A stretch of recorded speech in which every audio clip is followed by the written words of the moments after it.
Hello, I'm Sarah Jane Lowry, the Executive Director of Elder Wisdom Circle. Thank you for taking a few moments to watch and listen to this recording today. Elder Wisdom Circle has been around for 22 years and focuses on bringing intergenerational connection between older adults and young people. Today's young people face a lot of challenges and often do not have a non-judgmental adult in whom to confide. What our elders do is bring their own life experience to helping them, bringing compassion and presenting options for them to consider in solving their issues. Our elders are age 55 and above. We have 100 to 125 elder volunteers at any time. And our advice seekers are young people who are usually between the ages of 13 to 35. We answer about 14,000 requests for advice a year. Our advice seekers come from all over the world, about 60% from the United States and about 40% from over 200 countries, with a large majority coming from India and South Africa. This slide shows the impact that our elders aspire to have. We see young people really struggling with their self-worth, with not having perhaps an older adult in their life that they trust to talk with, and they want to connect to somebody who is non-judgmental about their experience and can provide real-world options for them in thinking about how to find a solution for what they're going through. In some cases, they just want to be heard and cared about. Young people write about struggling with their relationships with friends, with girlfriends or boyfriends, with career, school, jobs, or it could be a family issue.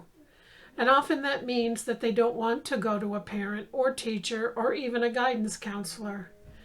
So the confidential aspect of the letter exchange is very appealing to them. Our elders really appreciate that this brings them a lot of meaning to their lives. So many older adults have experience and insight they'd love to share, and it helps them stay connected to young people. An elder recently told us, "It gives me purpose and meaning.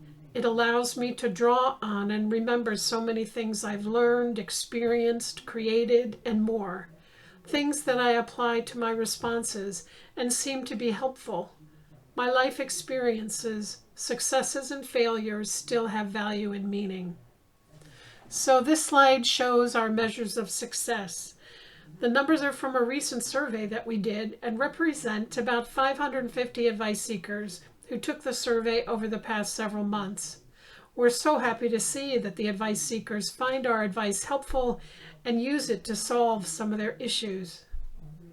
We were also delighted to see that they'd even recommend us to their friends. And as you probably know, young people don't often want to share that they had a problem with their friends. I think that the fact that it's confidential helps them to overcome any reluctance that they may have to talk to some of their other adult people or friends about what they're going through. And as you can see, we have a variety of topics that young people write to us about. Everything from self-esteem to their relationships with family, friends, to what path to take in school for getting their degree. And what do I want to do as a career? I also want to mention that we take safety and confidentiality very seriously. All of our elders are vetted when they apply. We do background checks. We also do not share the information of the advice seeker. To maintain confidentiality and safety for both the elder and the advice seeker, our elders use fictitious names, and the exchanges remain on the EWC website. Quality control is an important component of what we do. We have a quality team that mentors and trains the elders, reviews their letters, looking at the quality and substance of their response, and making sure that they were kind, caring, compassionate, and offered real advice. Advice seekers must log in the site to see the elder's response. Our elders do not know how to contact the advice seeker directly.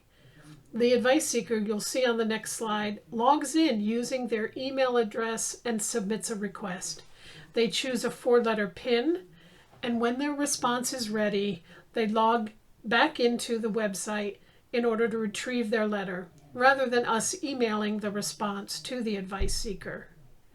There's a level of confidentiality that's created through that process, in that if anyone was reading their emails, they would not see the exchange that the advice seeker shared with an elder, but just an email letting them know that their response is ready. And while we have elders who've had backgrounds as counselors, teachers, human resource professionals, our elders may not offer any credentials related to their career when writing to an advice seeker, but they can share their own personal experiences around an issue.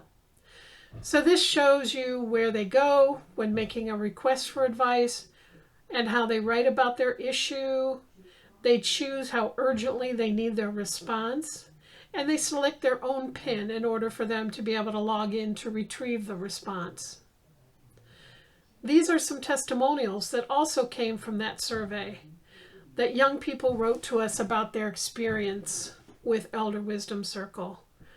With a 96% result of advice seekers saying that they would talk to their friends about Elder Wisdom Circle, we can say confidently that this goes to show that it's meaningful to them.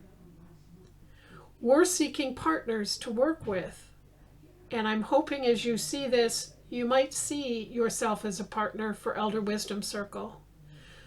We're only looking to be another tool in your toolbox. And so here's our email addresses. George Kroc is our board chair. I'm the executive director. Thank you very much for taking time with us today, and I hope you'll reach out. Please know I may also reach out to you in another week or so. Thank you again.